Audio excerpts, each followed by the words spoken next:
So let me give you another story that sort of illustrates how all these various restrictions can lead to a cumulative effect, how a web, a nexus of regulations, if you will, can have a cumulative impact, not just a one-on-one impact like the last example was, but a cumulative impact on would-be entrepreneurship.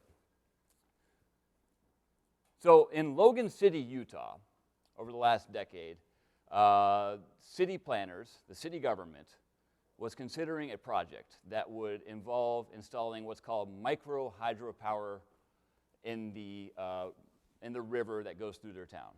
And this drawing depicts something like Logan. There was a river there that goes through the city, and there was actually already a pipeline that diverted some of the river and went down through, just like in this drawing here, went back to the river eventually, but there was already a pipeline installed.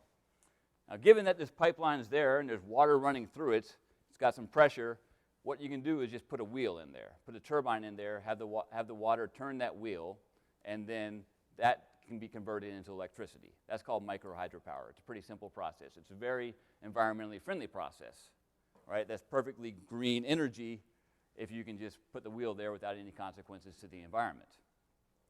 That's what they could do. The building, like in this drawing, already existed. The pipeline, like in this drawing, already existed. All Logan was considering doing was putting a turbine inside that building. They estimated that the cost of this project would be about $1.5 million before they got into it.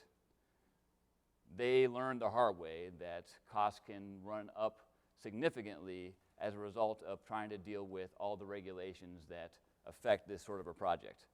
There were too many for me to memorize, so I had to write down a list of the various regulations that they ran into in order to get this accomplished. They ran into regulations that are all stemming from various acts of Congress, such as the Energy Policy Act of 2005, the Federal Deepwater Port Act of 1974, the Clean Air Act, the Clean Water Act, the Coastal Zone Management Act, the Endangered Species Act, the Fish and Wildlife Coordination Act, National Environmental Policy Act, the National Historic Preservation Act, the Rivers and Harbors Act, and the Wild and Scenic Act. And those are all just the acts of Congress. Each of those acts will lead to one or more regulations, and so you'll have an enormous list of things that you have to deal with in order to accomplish this project.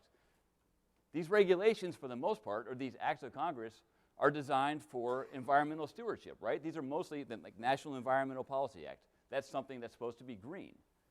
But in this case, this is a green project, right? This is environmentally friendly energy that's going to be created as a result of this, but the cost of this project ended up more than doubling as a result of having to comply with all the regulations stemming from all those acts. Importantly, all those acts weren't going to do any amount of environmental protection here. The pipeline was already there. The building was already there. There was no amount of alteration to the environment that was going to go on. So this was nothing more than red tape preventing green entrepreneurship.